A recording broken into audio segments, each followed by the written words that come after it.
la fidélité de l'alliance de Dieu 4. Deutéronome 4. Maintenant, Israël, écoute les lois et les ordonnances que je vous enseigne. Mettez-les en pratique, afin que vous viviez, et que vous entriez en possession du pays que vous donne l'Éternel, le Dieu de vos pères. 2. Vous n'ajouterez rien à ce que je vous prescris, et vous n'en retrancherez rien, mais vous observerez les commandements de l'Éternel, votre Dieu, tels que je vous les prescris. 3. Vos yeux ont vu ce que l'Éternel a fait à l'occasion de Baal-Péor, l'Éternel, ton Dieu, a détruit du milieu de toi tous ceux qui étaient allés après Baal-Péor. 4. Et vous, qui vous êtes attachés à l'Éternel, votre Dieu, vous êtes aujourd'hui tous vivants. 5. Voici, je vous ai enseigné des lois et des ordonnances, comme l'Éternel, mon Dieu, me l'a commandé, afin que vous les mettiez en pratique dans le pays dont vous allez prendre possession. Si vous les observerez et vous les mettrez en pratique, car ce sera là votre sagesse et votre intelligence aux yeux des peuples, qui entendront parler de toutes ces lois et qui diront, cette grande nation est un peuple absolument sage et intelligent. 7. Quelle est, en effet, la grande nation qui est des dieux aussi proches que l'Éternel, notre Dieu, l'est de nous toutes les fois que nous l'invoquons? 8. Et quelle est la grande nation qui est des lois et des ordonnances justes, comme toute cette loi que je vous présente aujourd'hui? 9. Seulement, prends garde à toi et veille attentivement sur ton âme, tous les jours de ta vie, de peur que tu n'oublies les choses que tes yeux ont vues, et qu'elles ne sortent de ton cœur, enseigne-les à tes enfants et aux enfants de tes enfants. 10. Souviens-toi du jour où tu te présentas devant l'Éternel, ton Dieu, à Horeb, lorsque l'Éternel me dit, assemble auprès de moi le peuple. Je veux leur faire entendre mes paroles, afin qu'ils apprennent à me craindre tout le temps qu'ils vivront sur la terre, et afin qu'ils les enseignent à leurs enfants. 11. Vous vous approchâtes et vous vous tîntes au pied de la montagne. La montagne était embrassée, et les flammes s'élevaient jusqu'au milieu du ciel. Il y avait des ténèbres, des nuées, de l'obscurité. 12. Et l'Éternel vous parla du milieu du feu, vous entendîtes le son des paroles, mais vous ne vîtes point de figure, vous n'entendîtes qu'une voix. 13. Il publia son alliance, qu'il vous ordonna d'observer, les 10 commandements, et il les écrivit sur 2 tables de pierre. 14. En ce temps-là, l'Éternel me commanda de vous enseigner des lois et des ordonnances, afin que vous les mettiez en pratique dans le pays dont vous allez prendre possession. 15. Puisque vous n'avez vu aucune figure le jour où l'Éternel vous parla du milieu du feu, à Horeb, veillez attentivement sur vos âmes, 16. De peur que vous ne vous corrompiez et que vous ne vous fassiez une image taillée, une représentation de quelque idole, la figure d'un homme ou d'une femme, 17. La figure d'un animal qui soit sur la terre, la figure d'un oiseau qui vole dans les cieux, 18. La figure d'une bête qui rampe sur le sol, la figure d'un poisson qui vit dans les eaux au-dessous de la terre. 19. Veille sur ton âme, de peur que, levant tes yeux vers le ciel, et voyant le soleil, la lune et les étoiles, toute l'armée des cieux, tu ne sois entraîné à te prosterner en leur présence et à leur rendre un culte, ce sont des choses que l'Éternel, ton Dieu, a données en partage à tous les peuples, sous le ciel tout entier. 20. Mais vous, l'Éternel vous a pris, et vous a fait sortir de la fournaise de fer de l'Égypte, afin que vous fussiez un peuple qui lui appartint en propre, comme vous l'êtes aujourd'hui. 21. Et l'Éternel s'irrita contre moi, à cause de vous, et il jura que je ne passerai point le Jourdain, et que je n'entrerai point dans le bon pays que l'Éternel, ton Dieu, te donne en héritage. 22. Je mourrai donc en ce pays-ci, je ne passerai point le Jourdain, mais vous le passerez, et vous posséderez ce bon pays. 23. Veillez sur vous, afin de ne point mettre en oubli l'alliance que l'Éternel, votre Dieu, a traitée avec vous, et de ne point vous faire d'image taillée, de représentation quelconque, que l'Éternel, ton Dieu, t'ait défendu.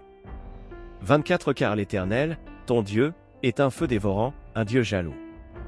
25. Lorsque tu auras des enfants, et des enfants de tes enfants, et que vous serez depuis longtemps dans le pays, si vous vous corrompez, si vous faites des images taillées, des représentations de quoi que ce soit, si vous faites ce qui est mal aux yeux de l'Éternel, votre Dieu, pour l'irriter, 26. J'y en prends aujourd'hui à témoin contre vous le ciel et la terre, vous disparaîtrez par une mort rapide du pays dont vous allez prendre possession au-delà du Jourdain, vous n'y prolongerez pas vos jours, car vous serez entièrement détruits.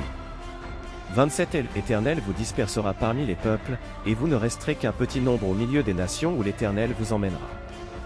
28. Et là, vous servirez des dieux, ouvrage de main d'homme, du bois et de la pierre, qui ne peuvent ni voir, ni entendre, ni manger, ni sentir. 29. C'est et de là aussi que tu chercheras l'Éternel, ton Dieu, et que tu le trouveras, si tu le cherches de tout ton cœur et de toute ton âme. 30. Au sein de ta détresse, toutes ces choses t'arriveront. Alors, dans la suite des temps, tu retourneras à l'Éternel, ton Dieu, et tu écouteras sa voix. 31. Car l'Éternel, ton Dieu, est un Dieu de miséricorde, qui ne t'abandonnera point et ne te détruira point, il n'oubliera pas l'alliance de tes pères, qu'il leur a juré. 32 Interroge les temps anciens qui t'ont précédé, depuis le jour où Dieu créa l'homme sur la terre, et d'une extrémité du ciel à l'autre, y eut-il jamais si grand événement, et a-t-on jamais ouï chose semblable? 33 Fut-il jamais un peuple qui entendit la voix de Dieu parlant du milieu du feu, comme tu l'as entendu, et qui soit demeuré vivant? 34 Fut-il jamais un Dieu qui essaya de venir prendre à lui une nation du milieu d'une nation, par des épreuves, des signes, des miracles et des combats, à main forte et à bras étendus, et avec des prodiges de terreur, comme l'a fait pour vous l'Éternel, votre Dieu, en Égypte et sous vos yeux? 35 Tu as été rendu témoin de ces choses, afin que tu reconnusses que l'Éternel est Dieu, qu'il n'y en a point d'autre. 36 Du ciel, il t'a fait entendre sa voix pour t'instruire, et, sur la terre, il t'a fait voir son grand feu, et tu as entendu ses paroles du milieu du feu. 37 Il a aimé tes pères, et il a choisi leur postérité après eux, il t'a fait lui-même sortir d'Égypte par sa grande puissance. 38 Il a chassé devant toi des nations supérieures en nombre et en force, pour te faire entrer dans leur pays, pour t'en donner la possession, comme tu le vois aujourd'hui. 39 Sache donc en ce jour, et retiens dans ton cœur que l'Éternel est Dieu, en haut dans le ciel et en bas sur la terre, et qu'il n'y en a point d'autre. 40 Et observe ces lois et ces commandements que je te prescris aujourd'hui, afin que tu sois heureux, toi et tes enfants après toi, et que tu prolonges désormais tes jours dans le pays que l'Éternel, ton Dieu, te donne. 41 Alors Moïse choisit 3 villes de l'autre côté du Jourdain, à l'Orient, 42 afin qu'elles servissent de refuge au meurtrier qui aurait involontairement tué son prochain, sans avoir été auparavant son ennemi, et afin qu'il pût sauver sa vie en s'enfuyant dans l'une de ces villes. 43 C était, Bethsé, dans le désert, dans la plaine, chez les Rubénites, Ramoth, en Galade, chez les Gadites, et Golan, en Basan, chez les Manassites. 44 C est ici la loi que présenta Moïse aux enfants d'Israël. 45 Voici les préceptes, les lois et les ordonnances que Moïse prescrivit aux enfants d'Israël, après leur sortie d'Égypte. 46 Et était de l'autre côté du Jourdain, dans la vallée, vis-à-vis de Beth-Péor, au pays de Sion, roi des Amoréens, qui habitait à Hesbon, et qui fut battu par Moïse et les enfants d'Israël, après leur sortie d'Égypte. 47 Ils s'emparèrent de son pays et de celui d'Ogé, roi de Basan. Ces deux rois des Amoréens étaient de l'autre côté du Jourdain, à l'Orient. 48 Leur territoire s'étendait depuis Aroër sur les bords du torrent de l'Arnon jusqu'à la montagne de Sion qui est l'Hermon. 49 Et il embrassait toute la plaine de l'autre côté du Jourdain, à l'Orient, jusqu'à la mer de la plaine, au pied du Pisga.